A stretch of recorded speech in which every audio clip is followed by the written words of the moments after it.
Hello everyone, my name is Antoine, and welcome to part 2 of answering quote-unquote reasonable questions for anti-SJWs.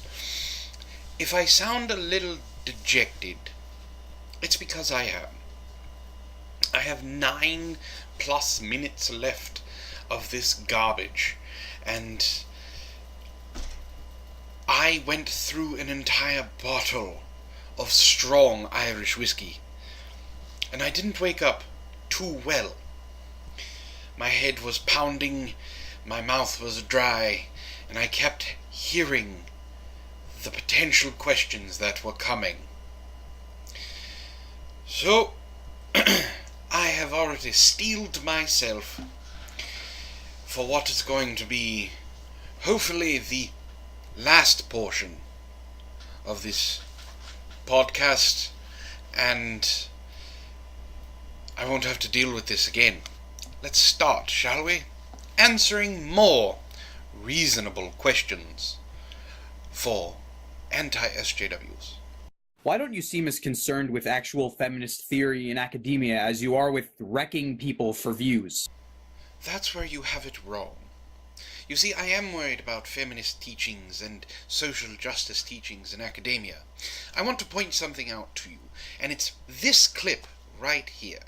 Other people have rights too, not just you. Walk away. Walk away. He doesn't deserve to be listened to. He doesn't deserve to be listened to. An unsafe space here for I all. deny- Stay quiet. For all human students. You understand that? As your position as master, it is your job to create a place of comfort and home for the students that live in Silliman. You have not done that. By sending out that email, that goes against your position as master. Do you understand that? Then No, I don't agree with that. Then why the fuck did you accept the position? Because Who I have the a fuck hired you? I have a different You vision should than you. step down! If that is what you think about being a master, you should step down! It is not about creating an intellectual space! It is not! Do you understand that? It's about creating a home here! Going to school is not about creating an intellectual space. It's not. It's about creating a home. I'm sorry. You're spending... No. In the case of the person that was talking, let me rephrase. Your parents are spending thousands of dollars for you to pull this bullshit. You want them... Do you want to know what this protest was about? Halloween costumes! Now, I understand that college is supposed to be a place where you can get your feet wet and get your ideas brewing. But when you try and silence everyone else because you don't like what they have to say, that's not just not creating an intellectual space, it's creating a vacuum. A stupidity vacuum. So yes, I'm very concerned. I've spoken out about it before. I'm speaking out about it again. You just don't like to listen. Since so many of you profess to be admirers of second-wave feminism as opposed to third-wave feminism, I thought it would be interesting to ask which second-wave feminists in particular do you appreciate? Which books written by second-wave feminists have you read and found interesting? Which second-wave feminist activists have you specifically admired as you formed the opinion that you like second-wave feminism but you have no use for third-wave feminism? I'm just curious. Oh, Mr. Shives, I know what you're trying to do. Well, I have two, actually. One of them is Christina Hoff Sommers. You would know her as Based Mom. The second is Kathy Young. And the reason I started liking Kathy Young was because of her talks with Milo Yiannopoulos, actually. So those two second-wave feminists I am extremely impressed with and respect, and I believe I actually look up to them because of their ideals. As for books, well, as I said, Christina Hoff Sommers is potentially my favorite. So I actually read Who Stole Feminism by Christina Hoff Sommers. I know you were trying to get a gotcha moment for anybody who was paying attention, But it doesn't work because the people that you're actually asking these questions to pay attention. We do look up who we're fighting against, arguing against, debating against. We determine and learn unlike you. You do understand that reading the title of a book or an article or watching the first 15 seconds of a video is not going to give you a deep, nuanced understanding of what that book or article or video is about, right? That being said, how can you expect to understand or critique feminist sources if you don't even attempt to understand what they're trying to say? Another gotcha moment. You're not gonna get the people that are responding with stupid questions like this. We do watch the videos. We do read the books. We do read the articles. It's not just the headlines and the back cover. You see, that's why when we do response videos, we put the actual link to the video in full in the description. Because we want them, whoever is watching, whoever wants to respond, we want them to understand. We watched everything. So, if that's the case, I'd like to ask you the same question. Do you watch the videos, or do you just blatantly disregard what you don't like, what you're hearing, and come up with your own opinions? So, I'm trying to understand why you are projecting your problems onto us. Why is trying and failing to debunk a study into sexual assault the #1 priority for a rational thinker now? Does it maybe say something about your priorities? Does it maybe? Nah, it's fine, it's the feminazis, we have to stop them. They're taking away our video games. Look, Anita, I'm sorry, but I can't actually destroy video games. That doesn't make any sense. I'm assuming you're talking about the 1 in 5 study that has been debunked more than once. Now, the reason why we are trying to drill into the heads of the people that are listening that the 1 in 5 study is complete bubkiss is because you tout it to push policy. California has already used the 1 in 5 statistic to push policy. Title IX happens because of the 1 in 5.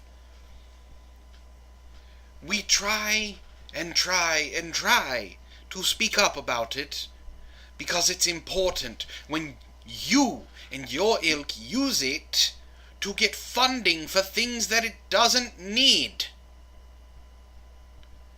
The president touted the 1 in 5 statistic without understanding that it was a case study of 1,000. And I saw your little text box about a study we didn't read. You know what? I may not have read it because I don't have the money to pass through a paywall, but I did listen to someone who did. And they read it verbatim. So, that's why we keep talking about it. And your little snarky fucking comment about they're trying to take our video games? Do you really want to bring Gamergate into this? Because to think that Gamergate failed and is nothing but a bunch of misogynistic men that are trying to keep women out of games, I want to bring up Not Your Shield, where your kind and your side basically said there are no women in Gamergate, it's just men, and anyone else is a sock puppet. And then when the LGBT community of Gamergate and the female community of Gamergate started to speak out, you did not believe them. No listen and believe there. And I'm sorry. Let's bring up the fact that, yes, they are trying to get rid of it, because Anita Sarkeesian is the new Jack Thompson, and he was trying to do the same thing she is, using bogus studies. There is no connection to misogyny and sexism in a person if they play Bayonetta. You, sir, are just an idiot. I said it before, with the last video. You're trying to be funny. You're trying to be the funny one. I'm sure a lot of your friends in your inner circle call you the funny one. What that actually means is that you're not funny at all, but they don't want to trigger you. They don't want to hurt your feelings. Your snide comments actually belie your weakness in your stance. One of the major arguments that I see in many of your videos is that it is possible to separate criticism of the religion of Islam from the actual Muslim people. And yet, this line seems to be crossed very often. I see things like raghead or camel fucker or other things like that in your comment sections. I see people taking very serious shots at Muslims in videos and hangouts, and they don't get called out. At least not that I can see. So my question is this: why should a person of conscience who is concerned about the Muslim people and their community not being harmed or mistreated, why should they believe that you're actually only attempting to look at the ideas and talk about the ideas if you ignore bigotry that's occurring right in front of you? And in that light, would you be willing to break bread and salt with moderate Muslim people on your videos, have hangouts, invite them to your channels, just in order to build some bridges there and to learn more about what they think and how they feel and what their experience has been, so that information and knowledge can be furthered? Good God, was that word salad? You want to know why people say mean things. Because they're people, they're individuals. I couldn't control what someone says in the comments as much as you can. The difference is when they're in my comments, I will not censor them. I won't block them, and I'll let them speak their mind. You, on the other hand, will get rid of the comments. Block the person. Now, why is this stereotype out there? You need to look no further than your friends, the media. You know, the ones that have your back. Because they're the ones that are showing exactly what the people want to sensationalize. I have no problem with moderate Muslims. I really don't. If they want to come to this country and they want to raise a family, fine. I have a problem when they decide they want to fly a building or fly a plane into a building. I have a problem when they decide to strap TNT to their chest, go onto a bus and make it explode. I have a problem when their teachings are radicalized to the point that they want to destroy humanity because we disagree with them. And honestly, it's not just Muslims. I have a problem with any religion that would do that.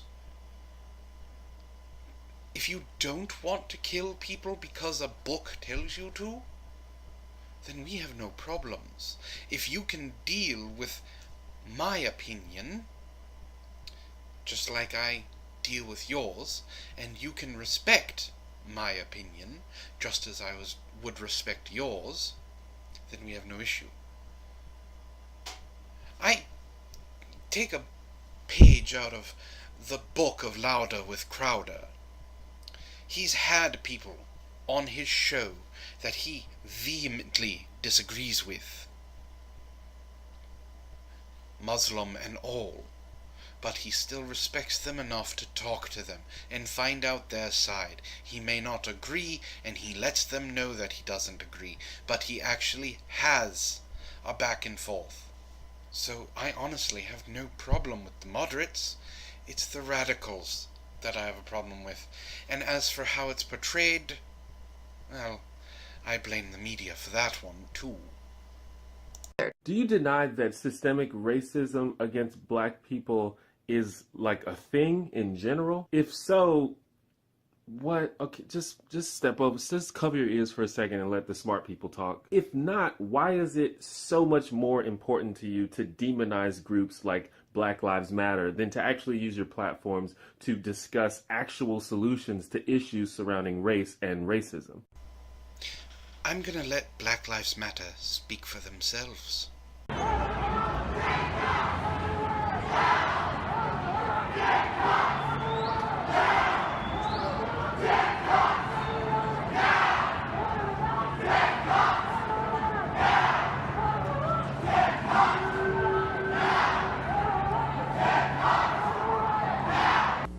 Fry like bacon, pigs in a blanket. Fry like bacon, pigs in a blanket. Fry like bacon, pigs in a blanket. Fry like bacon. If you've ever discussed or done a video about black on black crime, when are you going to do a video about white on white crime and what we as white people can do to solve the problems in our community?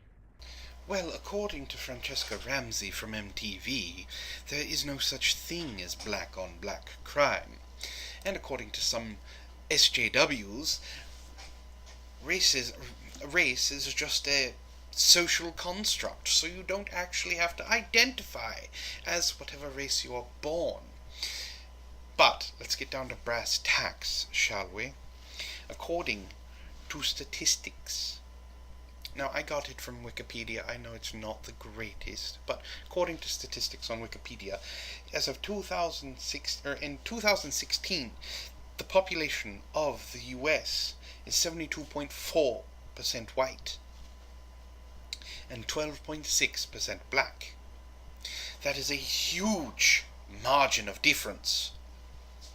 Now, Department of Justice statistics for 2015 state that white on white crime is 82.4% of violent crime, not death, violent crime. Black on black crime is 40.9. Now, I want you to listen very carefully. The differential between the two statistics is going to show you something. We'll take the number 1,000, make it nice and simple. 1,000 people live in the US. 72%, I'm rounding down, 72% is 720 people. 82.4% of that is 590. Now, through percentages and division and the sums and things like that, that actually comes out to be 1 of every 3 people will experience violent crime in this situation. 1 out of every 3. So, Miss Winters, if you're in a room with 2 other white people, count 1, 2, 3. 1 of you, in this situation, will probably have experienced violent crime. 12%, again rounding down, is 120. 40.9% of 120 is 49. It's not that much. It's a big number compared to 590, but when you do the math, it actually comes out to 2 out of every 3 black people will experience violent crime from their own race. So, 1 out of every 3 white people will experience violence from white people, but 2 out of every 3 black people will experience violent crime from their own race. In this situation, it's a very small number, but you escalate that to the actual logistical statistics of the people that are living here. That's a lot. That's more people per capita that are being attacked by their own people. And, again, let's not kid ourselves, because the population of the US is mostly white. White on white crime, unless it's severe or extremely violent, is not sensationalized enough to get ratings from the media.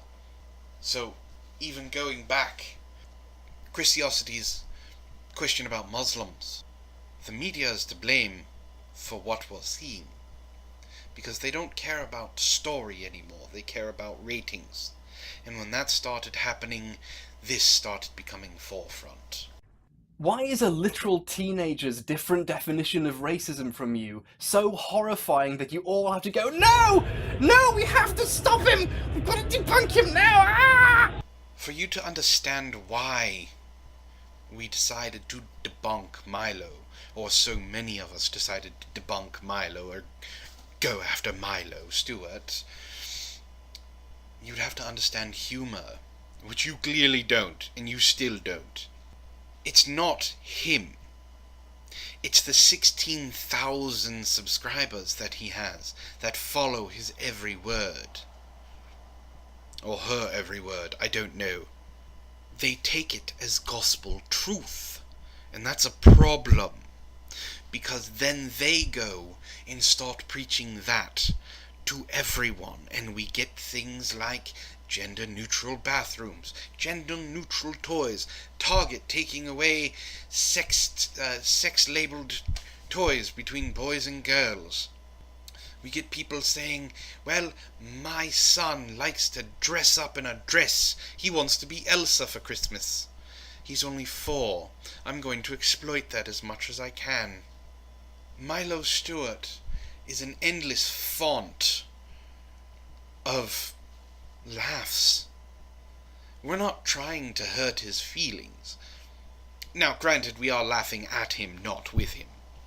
But this young child took it upon themselves to put their opinion on the internet and get popular. That comes with consequences. When you say something stupid, it gets called out. And that's exactly why we, quote-unquote, went after Milo. We did it for the lulz. Wherever did you get the idea that racism was a self-applied identity? And if the only true racists are the racists who self-identify as racists, how can we ever expect to make any social progress to reduce racism? Or did I just answer my own question? You really have your head stuck way far up your own ass, don't you? Racism is not self-applied. No one goes around touting how great it is to be racist, except a few. Racists and bigots will let themselves be known by their actions and by how they really feel and when they talk. The problem comes when you and your ilk determine that all other races except for one can't be racist towards that one race. Your redefining of the term racism does not mean it's true. And when you say reverse racism doesn't exist, I happen to agree with you on that one because it's still fucking racism. Just because you don't like the description of it and the dictionary definition of it doesn't mean it doesn't happen. How are we going to deal with racists? Well, they pretty much sort themselves out. Most of the time they get taken from the gene pool because, well, the opposite sex doesn't like being around them. At least the intelligent ones. The ones that grow up around it, well, then it's nature versus nurture. If they want to get away from it, they will. If they don't and they accept it, they won't. But it's not up to you or your merry band of social justice paladins to determine microaggressions as wholly racist. Because if you honestly think that microaggressions are a thing, then everything and anything is determined to be racist. And that's what you want. So, that's why we can't end it. Because you keep bringing it up and making it easier and easier and easier to label someone as something that they're not. You asshat. You often say that you are for equality of opportunity, but if people of color, for instance, have to overcome barriers whites do not, such as discrimination and unequal treatment, as are well documented in various studies, then how can the current situation be thought of as equal opportunity in any real way? And why do you consider it racist to discuss these issues? Well, for one, we don't consider discussing the issues racist. You do. And as for the equal opportunity and equal outcome, well, there's a little thing called law. If you can prove that you were discriminated against, well, then you get to sue that company. Anyone gets to sue that company. Because if it's happened to you, it's almost guaranteed to have happened to someone else, and there are lawyers out there that will jump at the chance. So there is equal opportunity and equal outcome. Now, as for the studies, well, let's see the citations, please, before you make allegations about something that we can't prove. Do you understand basic English syntax? Like, you know, if I say this cat is pretty, I don't mean that all other cats aren't pretty. Like, do you really not get why saying all lives matter in response to Black Lives Matter is not only racially insensitive, but just patently ridiculous? Do you understand the context of when I say all lives matter, I am including every human being on the planet? But when you use the descriptor of black followed by the context of lives, you are actually limiting that to one type of person. You are not including everyone in Black Lives Matter, you are including black lives. But you keep saying that it means everyone. I'll wait for the protests of the white person that got shot by a black cop. And I'll wait for those riots as well. But I can almost guarantee that's not gonna happen. Isn't it offensive to men to assume that a man could only ever want equality for women, and therefore be comfortable with feminism as a whole in order to get laid, and that reduces us to beasts? If that was the case, wouldn't I attempt to get laid from my views instead of not ever trying that? The short answer is no. Men can be feminists. But most of the time, those men are using that line to try and get into women's pants. It's more offensive to the women that they believe they need to stand up for them and they can't stand up on their own.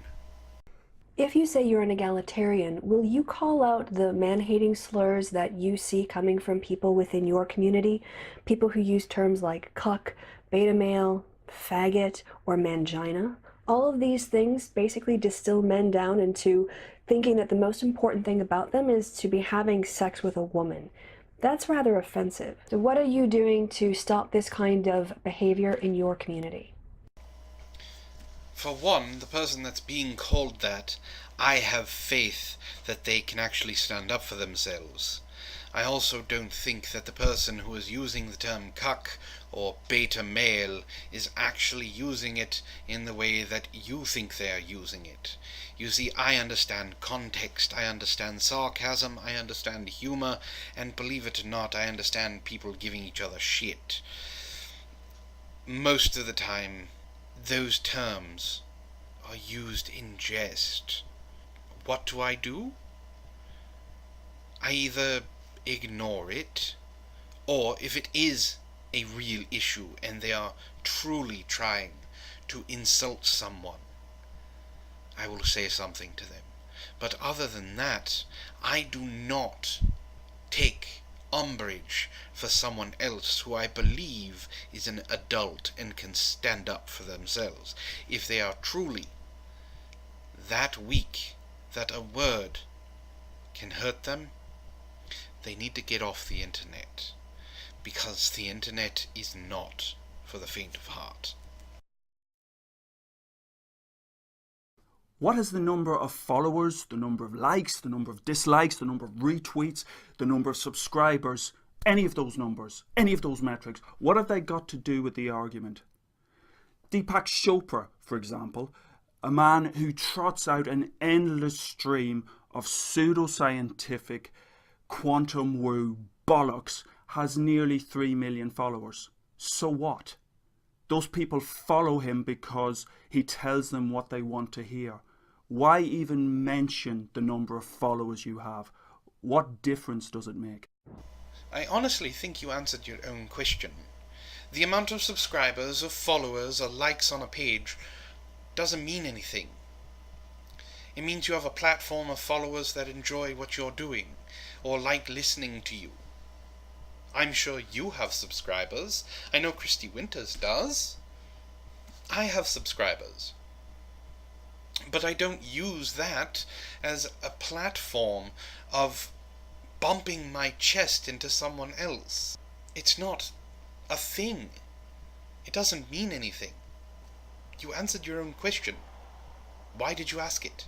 Why is it that you go on and fucking on about safe spaces and trigger warnings and delicate little flowers, but continue to hide behind your cartoon avatars and your childish pseudonyms, and whenever anyone calls you out on your sexist, racist, homophobic, bigoted rhetoric, you become the argument of your own scorn and are hashtag triggered, as they say? Why? Why do we hide? Well, because we're the outliers, you fuck. If I was able to actually state my own name and have my image up, don't you think I would? But the problem is I have an opinion that is actually differing from what the general populace agrees with. And if I say something that you don't like, you get your horde of followers and Twitter lackeys and subscribers to go after the place that I work. You don't believe me? What happened with Thunderfoot? And just recently with MTG headquarters. Here's the thing, SJW. You don't understand your own group. And if you did, you wouldn't ask this stupid question. You don't like the fact that you can't find us. You don't like the fact that you can't ruin our fucking lives. Because you disagree with us. I said it before with the MTG Headquarters podcast, I'll say it again. It is your number one tactic. They don't agree with you, you don't like that, go after their jobs. Laughing Witch got her followers to go after Thunderfoot's job. SJWs on Reddit went after MTG Headquarters' job. Clementine Ford, who is one of the most horrendous cunts on the planet, calls men all sorts of things, calls them the most despicable things possible. And one man who had his job on his Facebook page called her a slut.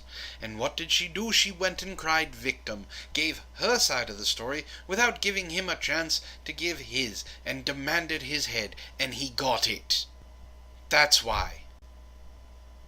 Because if you knew who we were, you would go after us. Sargon of Akkad has had his name thrown through the mud. People tried to take down his Patreon because they didn't like what he had to say. Mundane Matt got swatted and doxed. You're an idiot. Honestly, you're an idiot. You're a self-righteous prick who thinks he knows better than anyone else. You're able to show your face, as 70s porn stash as it is, because you have the backing of the general populace, because they are force-fed everything that you're saying by the media constantly. Women are weak, they need to be protected. Women are equal, but they don't get paid enough. Look what happened to Milo Yiannopoulos. Honestly, you are an ignorant fuck. Are you willing to publicly acknowledge and admonish the massive amount of hatred, bullying, harassment, and intimidation that a lot of your fans infringe upon people. And I don't mean these tiny disclaimers that you put under the description fold or flash for 2 seconds at the beginning of the video that you know nobody reads. I mean a public and ongoing anti-bullying stance. Or do you kind of like watching your fans go around harassing people and calling them slurs and telling them to kill themselves? You kind of like it, don't you? I mean, if that's your thing, I guess that's just what you're into. Just makes you a dick. I'm willing if you are, and believe it or not, those tiny flashes of disclaimers are enough. And believe it or not, the more popular YouTubers actively say don't go to these channels and harass them. Funny thing, I don't hear that coming from your side. I guess that makes you a dick. Why do you find it so hard to believe that feminists are being harassed online? Why do you find it so hard to believe that anti-feminists are being harassed online? Do you understand the key importance of reproducibility and repeatability in scientific research? That simply going to Google Scholar, doing a 30-second search for keywords and pulling out the first paper you find that backs up your stance is not a particularly credible way to do research. That you have to have a much broader overview to read the material, to follow the citations through, to look at the broad brush approach to a particular problem. You do realise that you're as much of a social justice warrior as those you critique. It's just that you espouse a different form of social justice, a rather less considerate, rather less forgiving, rather less kind form of social justice. I do follow the citations. I do follow the work. And yes, I understand the irony of being an anti-social justice warrior talking about social issues. The difference is exactly what you said at the end. Uncaring, unkind. Because we don't argue with emotion. We don't debate with our feelings. We debate and argue with facts. So we don't have to be caring. We don't have to be kind. I can be empathetic to your situation, but that doesn't mean that it's going to change the perceived value of the trueness of the facts of said situation. Do you understand that? You identify as an egalitarian, then I'm interested in your take on the usefulness of the concept of the original position as laid out by John Rawls in his theory of justice. I don't know who John Rawls is, so I can't really answer your question, but I do understand what you're trying to do. Because I don't know the person that you mentioned, I must not be a true egalitarian. Well, that's a no true Scotsman fallacy. And your smug smile at the end of your question just shows that you're not really asking it seriously and you just want to have another gotcha moment. Sorry, Kristi, it doesn't work that way. As a supporter, as a proponent of freedom of speech, why do you want to quash academic freedom? If you're not familiar with the concept of academic freedom, it's worth, in the UK at least, looking up the 1988 Education Reform Act and seeing what that says about the rights of academics to put across unpopular opinions. I'm all for academic freedom, but when we get things that are being praised, like keep this hate speech off our campus, from Trigglypuff, and numerous protesters invading speeches that they don't like, taking over, threatening the speaker because it's an unpopular opinion, I think you need to ask yourself, why are you against it? Why are you so obsessed with Anita Sarkeesian? I'm not. Believe it or not, she has let her academic rigor filter through her videos, and we just don't like hypocrisy. That's about it. I'm surprised you're okay with said hypocrisy. Funny that. Do you really think you can spend your entire life in a perpetual state of emotional immaturity? Do you actually imagine that you will be able to perpetuate your adolescence for your entire Wait, didn't somebody else ask this one? Wait, I gotta... Ah, fuck. Thank you for that. That was actually quite amusing.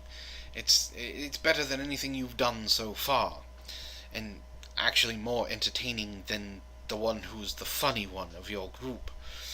My adolescence ended a long time ago. I have responsibilities now. I have a job. I have bills to pay. But that doesn't mean that I can't still play video games. That I can't still watch cartoons. Albeit now they're more geared towards adults. But that also doesn't mean I can't continue reading comic books and the stories that I love. I just don't like when disingenuous fucks bring in an ideology to a hobby they give no shits about, and then leave and let the virus spread. I appreciate that you see the irony of pointing out who asked that question first. It actually gives me a little bit more respect for you. Well, I must say that the second half of this was relatively painless. Yes, I did get upset about a couple of things, but I was able to do this because it needed to be done. They wanted answers, and we answered them. As I said before, my name is Antoine. Thank you for joining me, and thank you for listening. If you liked what I had to say, hit like, share, subscribe, please. Help grow this channel. If you didn't like what I had to say, please let me know in the comments. I am more than happy to talk. You can follow me on Facebook, on the Help for the Guildless page. You can follow Cole on Twitch, Twitter, and Tumblr. This has been Help for the Guildless, and I hope you all have a pleasant evening.